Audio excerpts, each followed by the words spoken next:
नमस्कार दोस्तों, चलिए लेकर के आ गए हैं एएलपी सीबीटी 2 के लिए दोस्त मोस्ट रिपीटेड क्वेश्चंस। जी हाँ दोस्तों, वैसे क्वेश्चन इसमें हम आपको लेकर के आए हैं जो सबसे ज्यादा बार एएलपी के एग्जाम में पूछा जा चुका है इलेक्ट्रीशियन ट्रेड में। ठीक है, तो वैसे क्वेश्चनों को हम इसे बहुत सारे क्वेश्चन को कलेक्ट किए हैं और 2019 में एएलपी के एग्जाम में जो भी क्वेश्चंस आए हैं उसको भी हम क्या किए हैं कि इसमें कलेक्ट करके लेकर के आए हैं।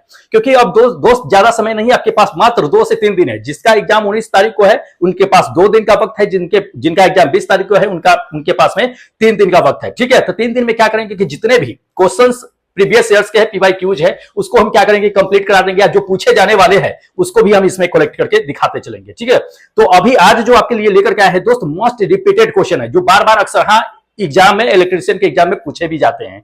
ठीक है, वैसे क्वेश्चन लेकर के आए हैं, प्लस 2019 में जितने भी क्वेश्चंस पूछे जा चुके हैं उसको भी लेकर के आए हैं। तो चलिए ज्यादा टाइम आपका टेकन नहीं करते हैं, थोड़ा सा वक्त में ज्यादा से ज्यादा क्या करेंगे कि आपको बताने का कोशिश करेंगे और डिस्क्राइब भी करने की कोशिश करेंगे। ठीक है, उससे रिलेटेड जो भी क्वेश्चंस आएंगे उसको भी बताते चलते हैं। जो लोग नए होंगे दोस्त चैनल सब्सक्राइब कर लीजिएगा और बेल आइकन को ऑन कर लीजिएगा। बाकी अगर इस सबका पीडीएफ चाहिए, पीडीएफ लेकर पढ़ना चाहते हैं तो टेलीग्राम से ज्वाइन हो जाइएगा। टेलीग्राम का लिंक डिस्क्रिप्शन बॉक्स में ही दिया हुआ रहता है, वहीं पे सारे टॉपिक वाइज जो है आपको इलेक्ट्रीशियन ट्रेड के भी मिल जाएंगे। तो एक रात 2 रात में आप कंप्लीट कर लीजिए, जाकर के पढ़ लीजिए। ठीक है, तो टेलीग्राम से ज्वाइन हो जाइए, वहीं पे पीडीएफ मिल जाएगा। चलिए ज्यादा देरी नहीं करते हैं, दिखाते हैं आपको।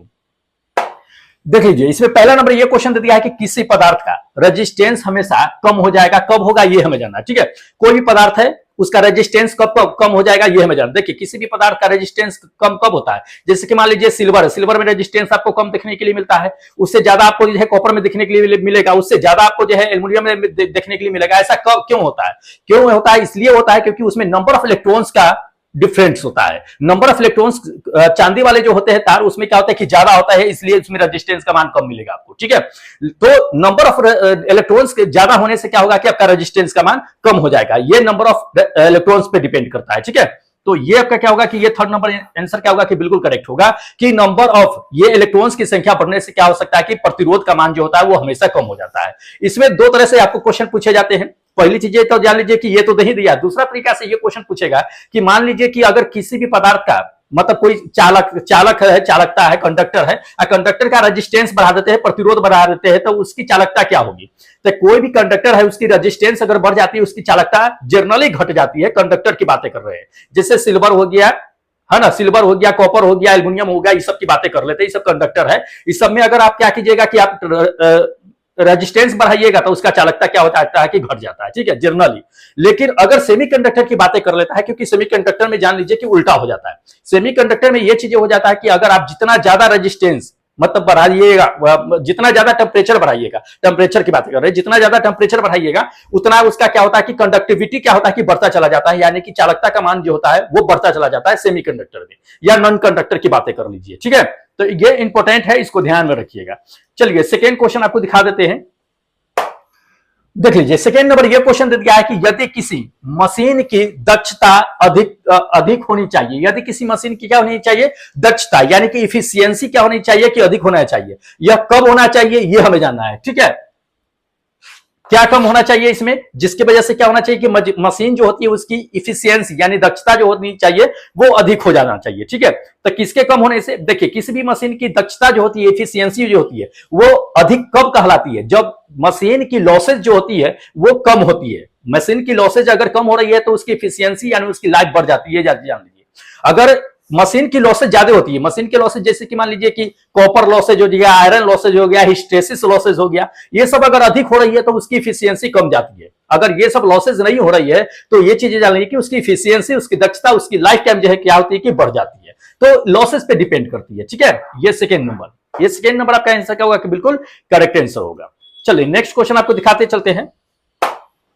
हाँ, नेक्स्ट नंबर देख लीजिए, अगला नंबर ये क्वेश्चन आपको दे दिया है कि हाँ देखेगा, ये अगर दे दिया कि जब विद्युत धारा किसी धातु के कंडक्टर से होकर के गुजरती है तो उसका तापमान क्या होता है कि बढ़ जाता है, इसके बढ़ने का कारण क्या होता है ये हमें जानना है। ठीक है, बहुत अच्छा क्वेश्चन है। देखिए, कोई भी कंडक्टर है, जैसे कि मान लीजिए कि सिल्वर का वायर ही हो गया या कॉपर का वायर या एल्युमिनियम का वायर हो गया, उससे क्या कीजिएगा कि आप जो है करंट को प्रवाहित कीजिएगा तो वो हीट होना शुरू हो जाता है। वो हीट होना शुरू क्यों करता है, आप लोग जनरली अगर पढ़े होइएगा तो आपको ये चीजें पता होगा कि हीट जो होता है वो रेजिस्टेंस की वजह से होता है, कि उसमें रेजिस्टेंस होता है, जितना ज्यादा रेजिस्टेंस होता है उतना ज्यादा क्या होता है कि हीट होता चला जाता है। लेकिन आपको ऑप्शन में देखने के लिए क्या होगा कि रेजिस्टेंस नहीं मिलेगा, ठीक है। तो आखिर हीट क्यों होता है, थोड़ा सा ये जान लीजिए। देखिए हीट इसलिए होता है, आपको जैसे कि पता है कि जब इलेक्ट्रॉन्स का प्रभाव होता है तो उसमें क्या होता है कि करंट प्रवाहित होती है ना, यानी करंट के प्रवाहित होने से उसमें इलेक्ट्रॉन का प्रभाव होता है। इलेक्ट्रॉन का प्रवाह के साथ साथ उसमें क्या होता है कि परमाणु का भी प्रभाव होता है। इलेक्ट्रॉन्स के साथ साथ परमाणु का प्रभाव होता है, दोनों के आपस में कोलिजन यानी टक्कर के वजह से क्या होता है कि हीट उत्पन्न होते रहता है, टेम्परेचर बढ़ते रहता है। इसको ध्यान में रखिएगा, इलेक्ट्रॉन और परमाणु के टकराव की वजह से, ठीक है, इसको ध्यान में रखिएगा। ये आपका क्या होगा कि ये फर्स्ट नंबर आंसर बिल्कुल करेक्ट होगा कि इलेक्ट्रॉन और परमाणु के टकराव से क्या होता है कि किसी भी कंडक्टर में हीट होना, उत्पन्न होना क्या होता है कि शुरू हो जाता है, ठीक है। चलिए नेक्स्ट नंबर, हाँ इसमें आपको ये क्वेश्चन पूछा जाता है, देख लीजिए आपको क्या दे दिया है दोस्त, ये चीज आपको दे दिया है कि 250 वोल्टेज का 250 वोल्टेज के रेटेड है, जिसमें 500 वाट और 200 वाट का जो है दो बल्ब है, दोनों बल्ब का रेजिस्टेंस का आपका रेशियो निकालना है कि क्या होगा, ठीक है। दो बल्ब है, दोनों का रेटेड जो है, दोनों बल्ब क्या है आपका कि वो 250 और 250 वोल्टेज का है, लेकिन एक बल्ब जो है जान लीजिए कि 500 वाट का है, दूसरा बल्ब जो है आपका 200 वाट का है, ठीक है। तो 200 वाट का है तो उसके बाद जो है इसका क्या होगा कि रेजिस्टेंस का रेशियो क्या होगा ये हमें जानना है, ठीक है। तो सबसे पहले क्या कर लेते हैं कि हम निकाल लेते हैं सबसे, ठीक है, उसके बाद ऑप्शन देख लेंगे कि ऑप्शन में क्या है क्या नहीं है, ठीक है। तो सबसे पहले निकाल ही लेते हैं। देखिए ये आपको भी का मान क्या दे दिया है कि आपका जो है वोल्टेज यानी दे दिया है कि 250 दे दिया, पहले जान लीजिए वोल्टेज 250 वोल्टेज दे दिया है। पहले बल्ब की अगर बात कर लेते हैं तो ये 500 वाट का बल्ब है, दूसरा बल्ब जो है आपका क्या है कि 200 वाट है। वाट का क्या कहने का क्या मतलब, उसका पावर है, पावर को हम लोग जो है वाट में इंडिकेट करते हैं, पता है ये चीजें। तो ये P1 मतलब कि 500 हो गया P1 और P2 जो हो गया वो 200 वाट का हो गया, ठीक है। अब यहाँ पे क्या करेंगे कि हम लोग जो है ये रेजिस्टेंस का फॉर्मूला पावर के रूप में इसको अप्लाई करेंगे। तो सूत्र से अगर चलिएगा आपको तो R बराबर क्या होगा आपको V² हो जाता है, R बराबर V² हो जाता है। तो यहां से R1 निकालेंगे तो R1 बराबर क्या हो जाएगा V² अब V का मान आपको पहले बल्ब के लिए निकाल रहे हैं, तब क्या हो जाएगा ये 500 का स्क्वायर बटे जो है आपका 250, यही हो जाएगा 500 के स्क्वायर बटे 250 नहीं ना, हाँ ठीक है, ये V² रहा है तो वोल्टेज हमको 250 दे दिया, ठीक है। ये 250 का स्क्वायर बटे 500 हो गया, इसको कैलकुलेट कीजिए तो कैलकुलेट करने पे आपको ये 125 ओम आ जाएगा। कितना 125 ओम आ गया, ये पहला रेजिस्टेंस पहले बल्ब के लिए आ गया। दूसरे बल्ब का इसी तरह से अगर आप निकालिएगा तो V के जगह पे आराम से रख दीजिए, R2 निकाल लीजिए, ये क्या हो जाएगा कि 250 के स्क्वायर बटे जो है 200 हो गया, इसको कैलकुलेट कीजिए आ जाएगा कितना 312.5 ओम आ जाएगा, ठीक है। अब ये दोनों का क्या कीजिए कि आप रेशियो निकाल दीजिए, क्योंकि हमें रेशियो ही निकालना है। तो R1 रेशियो R2 जब निकालिएगा, R1 रेशियो R2 आप निकालिएगा तो क्या आ जाएगा आपको ये 125 रेशियो जो है 312.5, इसको कैलकुलेट कीजिएगा आपको कितना आ जाएगा 2:5 आ जाएगा। तो आपका ऑप्शन क्या होगा कि पहले जो बल्ब है दूसरे बल्ब है दोनों का रेजिस्टेंस का रेशियो कितना आ गया 2:5 आ गया, ठीक है। तो ऑप्शन में आपको देख लीजिए कि ऑप्शन में कौन सा मतलब कि 2:5 में है, ये अब देख लेते हैं। हाँ तो देख लीजिए ये थर्ड नंबर आपका आंसर क्या होगा कि बिल्कुल करेक्ट होगा 2:5। तो इसका ये रेशियो हो गया। इसी फॉर्मूला पर क्या होता है कि पूछा जाता है क्वेश्चन, तो इसको ध्यान में रखिएगा। चलिए नेक्स्ट नंबर देखिए, अगला नंबर ये क्वेश्चन आपको दे दिया है कि कांच की, कहता है कि कांच की छड़ से क्या होता है ना कि रेशम के कपड़ों पर रगड़ा जाता है, रगड़ने पर क्या होता है कि वो आवेशित हो जाता है। आवेशित क्यों हो जाता है ये हमें जानना है, ठीक है। देखिए कांच के छड़ से रेशम के कपड़ों पर रगड़ा जाता है, तो ऐसा करने से क्या हो जाता है आप जान लीजिए कि इलेक्ट्रॉन जो होता है वो क्या होता है कि छोड़ता है। इलेक्ट्रॉन छोड़ने से क्या होता है कि वो आवेशित होता है, ठीक है। अब इलेक्ट्रॉन कौन छोड़ता है कौन ग्रहण करता है ये जान लीजिए। तो ये जो होता है कांच के छड़ जो होता है वो इलेक्ट्रॉन छोड़ने का काम करता है, और ग्रहण कौन करता है तो रेशम के कपड़े ग्रहण करते हैं। इसलिए कांच का छड़ क्या होता है कि पॉजिटिवली क्या होता है कि चार्जेज हो जाता है, और रेशम के कपड़े जो है वो नेगेटिवली चार्जेज हो जाता है, क्योंकि रेशम के कपड़ों पर क्या होता है कि इलेक्ट्रॉन्स आता है, कांच क्या होता है कि इलेक्ट्रॉन्स को छोड़ देता है, तो वो रेशम के कपड़े पर जाकर के कलेक्ट हो जाता है, इकट्ठा हो जाता है। इसलिए रेशम इलेक्ट्रॉन्स को ग्रहण कर रहा है, इसलिए क्या होगा कि रेशम के कपड़े नेगेटिवली यानी कि ऋणायन हो जाएगा, और ये छड़ जो होगा वो धनायन हो जाएगा। तो इसको ध्यान में रखिएगा, आपका आंसर जो होगा अकॉर्डिंग टू क्वेश्चन ये थर्ड नंबर आंसर करेक्ट होगा, ठीक है। इंपॉर्टेंट है, ध्यान में रखिए। देखिए ये सारे क्वेश्चन जो है आपको पूछे जा चुके हैं, और बार बार ये क्वेश्चन जो है क्या होता है कि रिपीट होते रहते हैं, ठीक है। चलिए अगला नंबर देखिए, अगला नंबर ये क्वेश्चन दे दिया है कि चाहे सर्किट एसी का हो या डीसी का हो, ठीक है, धारा का परिमाण जो है कम करने के लिए सबसे इसमें उपयोग क्या होना चाहिए हमें जानना है, ठीक है। धारा का मान अगर कम करना है तो सबसे प्रभावी क्या होना चाहिए। देखिए धारा को कम करने के लिए इसमें सबसे प्रभावी आपका अगर काम देख लिया जाए तो कौन कर सकता है, देखिए कर सकता है कौन, आपको ये रजिस्टर कर सकता है, ये आपका फोर्थ नंबर रजिस्टर। रजिस्टर क्या करता है ये चीजें जान लीजिए। रजिस्टर को श्रेणी क्रम में या समांतर क्रम में इसको कनेक्ट किया जा सकता है। और जब धारा उसे करंट प्रवाहित होता है एसी या डीसी, तो ये चीजें जान लीजिए कि ये धारा को और वोल्टेज को दोनों को कम करने का काम करता है। तो सबसे प्रभावी यही आता है, सबसे प्रभावी काम करता है ये, तो इसको ध्यान में रखिएगा, इंपॉर्टेंट क्वेश्चन है। चलिए नेक्स्ट आपको दिखा देते हैं। देखिए अगला नंबर ये क्वेश्चन आपको दे दिया है कि इसे हटाना अधिक जो है कठिन हो सकता है। तो इस ऑप्शन में से देख लीजिए, ऑप्शन में से बता दीजिए कि किसे हटाना सबसे मुश्किल हो सकता है, सबसे कठिन हो सकता है, ये हमें जानना है। तो ये 4 ऑप्शन दिए गए हैं, चारों ऑप्शनों में बताइए कि किसे हटाना मुश्किल हो सकता है। चलिए आपको ऑप्शन बताते चलते हैं, क्योंकि टाइम कम है तो सीधा ऑप्शन बताते हैं, बाकी आप पीडीएफ लेकर के पढ़ लीजिएगा। पीडीएफ में बहुत आसान तरीका से डिटेल्स में दिया हुआ है, पीडीएफ आराम से लेकर के पढ़ लीजिएगा, ठीक है। तो चलिए ऑप्शन दिखाते हैं कि किसको हटाना कठिन होता है और क्यों होता है, ये भी समझते चलते हैं। देखिए आपका वैसे आंसर तो होगा ये फोर्थ नंबर आंसर, क्या कि कक्षा में जो तीसरे इलेक्ट्रॉन्स होते हैं उसको हटाना थोड़ा मुश्किल हो जाता है। क्यों हो जाता है थोड़ा सा ये समझ लीजिए, क्योंकि जानना जरूरी है। देखिए आपको बताते चलते हैं, जैसे कि ये ऑर्बिट हो गया, ये ऑर्बिट हो गया, इसमें क्या है कि आपका इलेक्ट्रॉन्स होता है। तो इलेक्ट्रॉन्स में क्या होता है कि जैसे जैसे इसमें क्या होते हैं ना कि परमाणु लगातार जो है, इसमें परमाणु के इलेक्ट्रॉन्स जो है लगातार हटाए जाते हैं। तो इलेक्ट्रॉन के हटाने के बाद क्या हो जाता है कि ये जो है उतना ही क्या होता है कि पॉजिटिवली चाहे मतलब कि धनात्मक हो जाता है। धनात्मक अधिक होने से क्या होता है कि इनके बीच जो है धनात्मक आकर्षण जो होता है वो काफी मजबूत हो जाता है, जिसकी वजह से क्या होता है कि इससे इलेक्ट्रॉन तीसरे इलेक्ट्रॉन्स को निकालना जो होता है वो काफी कठिन काम हो जाता है, ठीक है। इसको ध्यान में रखिएगा, इंपॉर्टेंट है। चलिए नेक्स्ट क्वेश्चन आपको दिखाते चलते हैं। देखिए अगला नंबर ये क्वेश्चन दे दिया है कि जब समांतर सर्किट का एक पैर क्या होता है कि एक लेग जो होता है उसका ओपन हो जाता है, तो उस कंडीशन में कुल धारा जो होगा, उसका कुल करंट का मान जो होगा वो कितना होगा। दो तरीका से ये क्वेश्चन पूछे जाते हैं। पहली ये चीजें है कि ये चीजें दे दिया है कि समांतर सर्किट है, समांतर सर्किट में से एक अगर लेग उसका यानी पैर जो है ओपन होगा तो टोटल उसमें करंट का मान कितना होगा। दूसरी ये चीजें पूछा जाता है कि अगर एक लेग ओपन है तो कुल रजिस्टेंस का मान कितना होगा। दो तरह से क्वेश्चन इसमें पूछे जाते हैं, बार बार रिपीट होते हैं ये क्वेश्चन, ध्यान रखिएगा।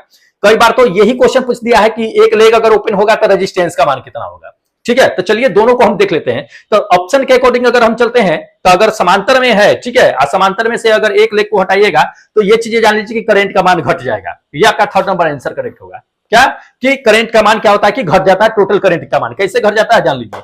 जैसे कि मान लीजिए कि ये पैरेलल में कनेक्टेड है, क्या है कि ये पैरेलल में कनेक्टेड है, तो इधर से ये है R1 R2 R3 रेजिस्टेंस है, इधर से I1 I2 I3 क्या है करंट है, ठीक है। तो प्रवाहित होती रहती है। इसमें से क्या होता है कि एक लेग जो है क्या होता है कि ओपन हो जाता है, एक लेग ओपन हो जाता है। तो उस लेग जो लेग ओपन होगा वहां से क्या होगा, करंट पास होगा नहीं होगा। उस कंडीशन में करंट जितनी जानी चाहिए था आउटपुट के लिए उतना करंट आउटपुट में नहीं जाएगा। इस कंडीशन में क्या होगा कि कम ही करंट पास होगा, जितना देंगे उतना इस यहीं तक अटक जाएगा, लेकिन पूरा जाएगा नहीं तो कम हो जाएगा इसका करंट का मान, ठीक है।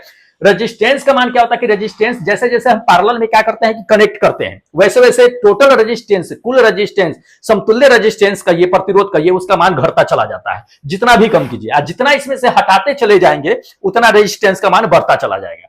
तो अगर एक लेग इसमें से अगर हटा देते हैं तो टोटल रेजिस्टेंस का मान क्या हो जाएगा, बढ़ जाएगा। ऐसा नहीं कि घट जाएगा, क्योंकि पैरेलल है, पैरेलल में बढ़ जाएगा। हाँ सीरीज में रहता तो सीरीज की बातें अलग रहता, सीरीज में घट जाता रहा। इसको ध्यान में रखिएगा, इंपॉर्टेंट है, पूछे जाते हैं दो तरीके से क्वेश्चन, ठीक है।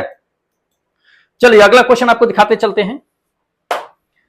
देखिए अगला नंबर ये क्वेश्चन आपको दे दिया है कि एक लैंप लोड में क्या है कि एक से अधिक लैंप को जो है चालू किया जाता है तो उस समय उसकी कुल प्रतिरोध क्या होगी ये हमें जानना है, ठीक है। मतलब कि लैंप लोड है एक, और उस लैंप लोड में लैंप को एक से अधिक लैंपों का क्या किया जाता है कि कनेक्ट किया जाता है, तब उसका टोटल रेजिस्टेंस कितना होगा ये हमें जानना है। देखिए उसका टोटल रेजिस्टेंस जो होगा वो बढ़ जाएगा, क्या होगा, बढ़ जाएगा। ध्यान रखिएगा ये फर्स्ट नंबर, क्योंकि एक तरह से जान लीजिए कि लैंप जो होता है ये मतलब लैंप जो होता है एक तरह का रेजिस्टेंस का ही काम करता है, तो वो लैंप जो होता है वो सीरीज में ही कनेक्टेड हो जाता है। इस बात को ध्यान में रखिएगा, लैंप जितने भी होते हैं उसको क्या करते हैं, सीरीज में कनेक्टेड करते हैं। और एक से जब अधिक हम लैंपों को कनेक्ट करेंगे तो रेजिस्टेंस का मान स्वाभाविक है कि बढ़ जाएगा। आपको इससे पहले पैरेलल में बता दिए, यही पैरेलल में रहता, तो पैरेलल में कनेक्ट नहीं होता, लैंप को सीरीज में ही कनेक्ट करते हैं। तो अधिक एक से अधिक जैसे कनेक्ट करेंगे वैसे ही उसका लैंप का रेजिस्टेंस का मान क्या होगा कि बढ़ना शुरू हो जाएगा, ठीक है। चलिए नेक्स्ट नंबर देखिए, अगला नंबर ये क्वेश्चन आपको दे दिया है कि जब विद्युत धारा, कहता है कि जब विद्युत धारा क्या है कि पानी से भरी बाल्टी से गुजारा जाता है तो गुजारने पर क्या होता है कि बहुत अधिक जो है बुदबुदाहट जो है उसमें देखी जाती है, ठीक है। इससे क्या पता चलता है कि पानी में जो प्रवाहित हो रही है वह धारा वो किस तरह की धारा है ये हमें जानना है, ठीक है। आप अपने घर पे भी इसे टेस्ट कर सकते हैं, लेकिन बड़ी सावधानी से टेस्ट कर सकते हैं, ठीक है। जैसे कि पानी है, पानी में अगर मान लीजिए कि आपको पता ना हो कि किस तरह की करंटे है, तो पानी में करंट को जब छोड़ा जाता है तो उसमें से बुदबुदाहट जो है बुलबुला की तरह जो निकलना शुरू हो जाता है। उससे आप पता कर सकते हैं कि पानी में जो प्रवाहित हो रही है करंट है वो क्या है कि डायरेक्ट करंट है, यानी कि डीसी करंट है। ठीक है, ध्यान रखिएगा। ये फर्स्ट नंबर। एसी करंट में बुदबुदाहट आपको देखने के लिए नहीं मिलेगा। ये आप जो है आप मतलब टेस्ट कर सकते हैं अपने घर पे ही, लेकिन ये सावधानी से करिएगा टेस्ट। चलिए नेक्स्ट नंबर देखिए, अगला नंबर ये क्वेश्चन आपको दे दिया है कि कार्बन फिलामेंट का लैंप का रेजिस्टेंस जो होता है वो लागू करता है कि वोल्टेज बढ़ने पर क्या होता है, ये हमें जानना है। ठीक है, देखिए कार्बन फिलामेंट की बातें करते हैं कि लैंप का रेजिस्टेंस जो होता है वो लागू करता है कि वोल्टेज बढ़ने पर क्या होता है। देखिए वोल्टेज बढ़ने पर क्या होता है कि उसका रेजिस्टेंस जो होता है वो क्या होता है कि घट जाता है। क्या होता है? घट जाता है। ध्यान रखना है, ये सेकेंड नंबर आंसर क्या होगा कि बिल्कुल करेक्ट होगा कि रेजिस्टेंस घट जाता है। इंपॉर्टेंट है, ध्यान में रखना है। अब क्यों करता है थोड़ा सा ये समझते चलिए, क्योंकि कार्बन फिलामेंट का लैंप जो होता है वो चीजें जान लीजिए कि प्रतिरोध जो होता है उसके लागू वोल्टेज के बढ़ने पर क्या होता है कि घट जाता है। मतलब जितने भी वोल्टेज बढ़ाइएगा उतने पे वो कहता है कि रेजिस्टेंस घट जाता है। जबकि अगर मान लेते हैं कि ये कार्बन फिलामेंट की बातें कर रहे हैं, अगर हम ये मेटल वाली फिलामेंट की अगर बात कर लेते हैं तो प्रतिरोध के साथ वो क्या होता है कि बढ़ता चला जाता है। ये मेटल वाली रेजिस्टेंस की बात करते हैं। इसलिए ऐसा क्यों होता है ये जान लीजिए, क्योंकि कार्बन क्या होता है कि वो सेमीकंडक्टर है। ये तो आपको पता ही है कि कार्बन क्या है कि सेमीकंडक्टर है, और ये मेटल वाली जो होता है वो तो कंडक्टर ही होती है। तो इसलिए क्या होता है कि वोल्टेज के बढ़ने पर क्या होता है कि कार्बन वाली फिलामेंट जो होती है वो घट जाती है, और धातु वाली जो होता है मेटल वाली फिलामेंट जो होती है उसके रेजिस्टेंस के बढ़ने पर क्या होता है कि बढ़ता चला जाता है। तो इसको ध्यान में रखिएगा, क्योंकि इससे पहले भी हम बता चुके हैं। ठीक है, इंपॉर्टेंट है, ध्यान में रखना है। चलिए नेक्स्ट क्वेश्चन आपको दिखा देते हैं। देख लीजिए अगला नंबर ये क्वेश्चन दे दिया है कि परीक्षण यानी टेस्ट, इसमें दे दिया है कि टेस्टिंग एप्लीकेशन करिए उसको, कि उपकरण होते हैं उसके लिए कहता है कि परीक्षण लैंप का जो वाट होनी चाहिए उसकी दक्षता कितनी होनी चाहिए, क्या होनी चाहिए, ये हमें जानना है। जो जैसे मान लीजिए कि टेस्टर आप जानते होइएगा ना, टेस्टर में लैंप जलता रहता है, तो उसकी दक्षता क्या होना चाहिए, कम होना चाहिए, ज्यादा होना चाहिए, वाट वाली दक्षता जो होती है सो कम होना चाहिए, ज्यादा होना चाहिए, या किस तरह का होना चाहिए। देखिए जो भी लैंप टेस्ट लैंप होती है, ठीक है, टेस्ट लैंप की जो वोल्टेज यानी कि वाट जो दक्षता होना चाहिए, एफिशिएंसी होना चाहिए, वो काफी हाई होनी चाहिए। ठीक है, ये थर्ड नंबर। क्यों हाई होनी चाहिए थोड़ा सा ये समझ लीजिए, क्योंकि हम किसी भी मतलब कंडक्टर में अगर हम क्या करते हैं कि करंट या वोल्टेज को अगर चेक करते हैं तो वह उस वोल्टेज को सह सके, ऐसा नहीं कि ब्लास्ट कर जाए। ठीक है, हमें पता ही नहीं चले कि लैंप ब्लास्ट हो चुका है, हमें लगे कि नहीं लैंप में क्या है कि अभी जो लैंप ठीक ठाक है, टेस्ट कर रहे हैं तो पता चला अच्छा चलो ठीक है करंट नहीं आ रहा है, पता चला कि दांत से पकड़ लिए, मुंह से पकड़ लिए, फिर आपको समझ रहे हैं। तो इसलिए जो टेस्टर वाली लैंप होती है उसकी एफिशिएंसी जो होनी चाहिए, वो दक्षता जो होनी चाहिए वो काफी हाई होना चाहिए वाट के रूप में, वाट का एफिशिएंसी। ठीक है, कि जल्दी फ्यूज ना हो, जल्दी ब्लास्ट ना करे। ठीक है, तो इसको ध्यान में रखना है, इंपॉर्टेंट है क्वेश्चन। चलिए नेक्स्ट क्वेश्चन आपको दिखा देते हैं। देख लीजिए अगला नंबर ये क्वेश्चन दे दिया है कि स्पार्किंग तब होता है, स्पार्किंग तब होता है जब लोड को बंद कर दिया जाता है, क्योंकि सर्किट में उच्च क्या होता है ये हमें जानना है। ठीक है, देखिए स्पार्किंग कब होता है, जब लोड को आप बंद कर देते हैं तो सर्किट में हाई क्या हो जाता है, जिसकी वजह से आप जान लीजिए कि स्पार्किंग होता है। देखिए आपको हम सही बताते हैं और करेक्ट आंसर बताते हैं, क्योंकि इंपॉर्टेंट क्वेश्चन है। उसमें उच्च जो होता है वो क्या होता है कि प्रेरक होता है, इंडक्टेंस हो जाता है। जब लोड को आप बंद कीजिएगा तब उसकी स्पार्किंग में क्या होता है कि किसके हाई होने की वजह से, रिएक्टेंस के हाई होने की वजह से क्या होता है कि स्पार्किंग होना शुरू हो जाता है। ठीक है, तो इसको ध्यान में रखिएगा, रिएक्टेंस का मान बढ़ जाता है। ठीक है, जिसकी वजह से क्या होता है कि वो स्पार्क करता है। अब ऐसा होता है कैसे जान लीजिए, क्योंकि जैसे लोड पर से हटाइएगा वैसे अचानक क्या होता है कि वोल्टेज जो होता है स्पाइक होता है, वोल्टेज स्पाइक हो जाता है। स्पाइक होने से क्या होता है कि मैग्नेटिक फील्ड जो होता है वो का एक ढहना शुरू हो जाता है, मैग्नेटिक फील्ड एक ढहना शुरू हो जाता है, जिसकी वजह से स्विचिंग में क्या होता है, इंडक्टेंस का मान जो होता है क्या होता है कि हाई हो जाता है और स्पार्किंग होना शुरू हो जाता है। तो इसको ध्यान में रखिएगा, इंपॉर्टेंट क्वेश्चन है। चलिए नेक्स्ट क्वेश्चन आपको दिखा देते हैं। देख लीजिए अगला नंबर ये क्वेश्चन दिया है कि जब दे दिया है आपको कि हीटर का प्रतिरोध जो है क्या होता है कि फ्यूज हो जाता है। हीटर का प्रतिरोध यानी कि रेजिस्टेंस क्या होता है कि फ्यूज होता है, तब उसका क्या होता है कि एक हिस्सा कहता है कि हटाने के बाद फिर उसको क्या किया जाता है, जोड़ दिया जाता है। तो हीटर की पावर जो होती है वो क्या हो जाती है, घटेगी, बढ़ेगी, स्थिर रहेगी, या उस पर कोई इफेक्ट नहीं होगा। देखिए एक चीज समझ लीजिए कि जब हीटर की रेजिस्टेंस एलिमेंट्स जो होती है अगर फ्यूज हो जाती है तब उसका एक हिस्सा हटाने के बाद इसको पुनः क्या करते हैं कि जोड़ दिया जाता है, तब उस समय हीटर की जो पावर होती है वो बढ़ जाती है। ध्यान रखना है, हीटर की पावर क्या होती है, बढ़ जाती है। ये सेकेंड नंबर आपका आंसर क्या होगा कि बिल्कुल करेक्ट होगा, हीटर की पावर बढ़ जाती है। ठीक है, चलिए नेक्स्ट क्वेश्चन दिखा देते हैं। देख लीजिए अगला नंबर, ये क्वेश्चन दे दिया है कि बल क्षेत्र यानी कि ये फील्ड एरिया का, ये फोर्स का फील्ड एरिया का ये केवल निम्नलिखित के बीच जो है मौजूद होता है, तो किसके बीच मौजूद होता है ये हमें जानना है। ठीक है, देखिए आपको बताते हैं कि ये फोर्स एरिया जो होती है वो दो आयंस जो होते हैं उसी के बीच जो है मौजूद होती है, चाहे वो पॉजिटिव हो चाहे नेगेटिव हो। ठीक है, एक दूसरे को क्या करती है, क्या अट्रैक्ट करती रहती है। तो दो आयनोस के बीच क्या होती है कि फोर्स एरिया जो होती है वो मजबूत होती है, स्ट्रॉन्ग होती है। ये सेकेंड नंबर आपका आंसर क्या होगा कि बिल्कुल करेक्ट होगा, दो आयंसों के बीच, इंपॉर्टेंट है। चलिए नेक्स्ट क्वेश्चन आपको दिखाते चलते हैं। और ध्यान रखिएगा दोस्त कि अगर पीडीएफ इस सबका लेना है तो पीडीएफ आप टेलीग्राम से ज्वाइन हो जाएगा, क्योंकि टेलीग्राम पे इस सबका पीडीएफ दिया हुआ है। बार बार ये चीजें हम कहते हैं क्योंकि मान लीजिए कि कोई अभी कनेक्ट हुए होंगे तो उनके पता नहीं चला होगा कि कहां से पीडीएफ लेना है कहां से नहीं है। बार बार कमेंट में ये पूछते रहते हैं कि पीडीएफ कहां से लेना है, तो पीडीएफ आप ले लीजिएगा आराम से, टेलीग्राम पे ही डाला हुआ है, वहां से आप लेकर के पढ़ सकते हैं। ठीक है, चलिए नेक्स्ट क्वेश्चन आपको दिखा देते हैं। देख लीजिए अगला नंबर, ये क्वेश्चन दे दिया है कि वह पदार्थ जिसके अणु कहता है कि असमान परमाणुओं से मिलकर के बने होते हैं वो क्या कहलाते हैं। ठीक है, देखिए अणुओं के मिलने से क्या होता है कि आपका क्या कहलाता है ये जान लीजिए। वैसे तो एलिमेंट्स के मिलने से आपका कंपाउंड बनता है। ठीक है, तो अणुओं के मिलने से एलिमेंट्स बनते हैं, एलिमेंट्स के बनने से क्या होता है कि कंपाउंड बनता है। तो ये थर्ड नंबर आपका आंसर करेक्ट होगा, बाकी तो कोई दिख नहीं रहा है मुझे ऑप्शन दूर दूर तक के, इसलिए थर्ड नंबर आपका आंसर क्या होगा कि बिल्कुल करेक्ट होगा। चलिए नेक्स्ट आपको दिखाते हैं क्वेश्चन।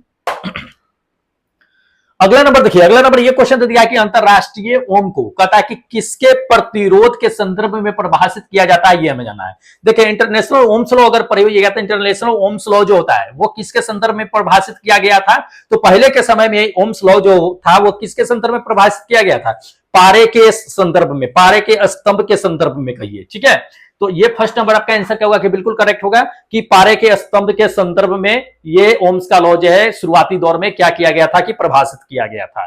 ठीक है, इंपॉर्टेंट है। चलिए नेक्स्ट नंबर देखिए, अगला नंबर ये क्वेश्चन दे दिया है दोस्त कि प्रतिरोध दे दिया है कि प्रतिरोध के निरपेक्ष मान के किस विधि का जो है उपयोग करते हैं, ये हमें जाना है। देखिए प्रतिरोध के निरपेक्ष मान के लिए कहते हैं कि किस विधि का जो है प्रयोग करते हैं, उपयोग करते हैं, हमें ये जाना है।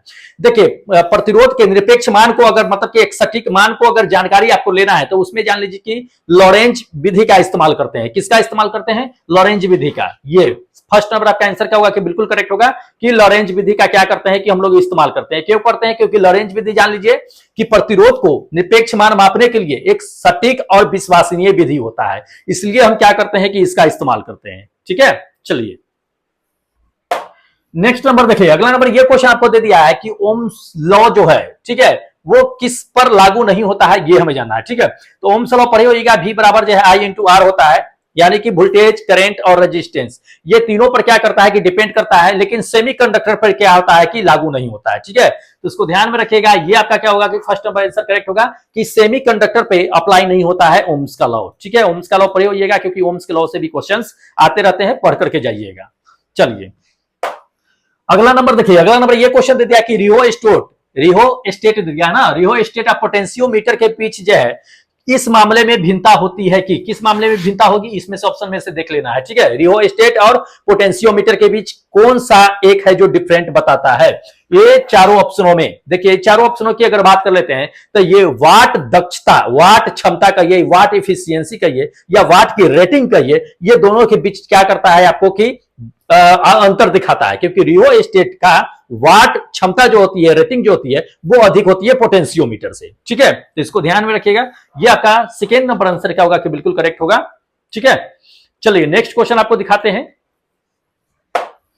देखिए अगला नंबर ये क्वेश्चन दे दिया है कि एक खुला परिपथ है, मतलब ये खुला प्रतिरोधक दे दिया ना, एक खुला रजिस्टर है, ओपन, जिसको रजिस्टर हम लोग कहते हैं, एक ओपन रजिस्टर है, उससे क्या किया जाता है कि ओम मीटर से उसको क्या किया जाता है कि टेस्ट किया जाता है, तो उसका रीडिंग क्या आएगा, उसका पाठ्यांक क्या आएगा, ये हमें जानना है। ठीक है, देखिए जब भी किसी ओपन रजिस्टर को आप अगर ओम मीटर से अगर चेक कीजिएगा तो उसमें रेजिस्टेंस का जो मान आएगा वो इन्फिनिटी आएगा, OL करके आता है, लिख करके ओवरलोडिंग करके आता है, तो इन्फिनिटी आता है वो। ठीक है, तो इसको ध्यान में रखिएगा। ये आपका क्या होगा कि ये सेकेंड नंबर आंसर बिल्कुल करेक्ट होगा कि ओवरलोडिंग यानी कि अनंत में आता है, इसको ध्यान में रखिएगा। चलिए नेक्स्ट क्वेश्चन दिखाते हैं। देख लीजिए अगला नंबर ये क्वेश्चन दे दिया है कि वोल्टेज वोल्टेज पर कहता है कि निर्भर प्रतिरोधों का उपयोग किया जाता है। तो ये कहां किया जाता है ये हमें जानना है। ठीक है, देखिए वोल्टेज पर निर्भर प्रतिरोधकों का जो है उपयोग कहां किया जाता है। तो ये पीक क्या होता है कि सर्ज, जानते हो सप्रेशन सर्ज होता है, उसको कम करने के लिए इसका इस्तेमाल किया जाता है। ठीक है, तो ये आपका क्या होगा, ये सेकेंड नंबर आंसर बिल्कुल करेक्ट होगा कि ये सप्रेस सर्ज का जो है वहां पे इसको इस्तेमाल किया जाता है। ठीक है, अच्छा तो दोस्त इतने क्वेश्चंस जो थे अभी तक के थे आपके, जो बहुत रिपीट किए जा चुके हैं, ये सभी क्वेश्चन जो आपको हमने बता दिया है, और 2019 में भी क्वेश्चंस जो है पूछे जा चुके हैं। ठीक है, इस सब का पीडीएफ आप टेलीग्राम से ले लीजिएगा। अब बाकी जो लोग नए हैं चैनल को जरूर सब्सक्राइब कर लीजिएगा, बेल आइकन को जरूर ऑन कर लीजिएगा। ठीक है, क्योंकि अभी जो बचा हुआ है, क्योंकि बहुत सारे क्वेश्चंस बचे हुए हैं जो कल और जो है मतलब कि 17 और 18 में हम क्या करेंगे कि कंप्लीट करा देंगे। बाकी 19 को जाकर के आप क्या कीजिएगा कि एग्जाम दे लीजिएगा। जिनका 20 का है वो अच्छी बातें हैं कि एक शिफ्ट उनको देखने के लिए भी मिल जाएगा कि किस तरह के क्वेश्चन आते हैं। ठीक है, तो दोस्त चैनल फटाफट सब्सक्राइब कर लीजिए और बेल आइकन को ऑन जरूर कर लीजिएगा। टेलीग्राम से जरूर ज्वाइन हो जाइएगा क्योंकि पीडीएफ आपको वहीं पे ये भेज दिया जाएगा। ठीक है, तो जाइए और जाकर के ज्वाइन हो जाइए और हमें इजाजत दे दीजिए, क्योंकि फिर मिलेंगे नेक्स्ट डे जो बचे हुए क्वेश्चन है उसको लेकर के। फिलहाल जय हिंद दोस्तों।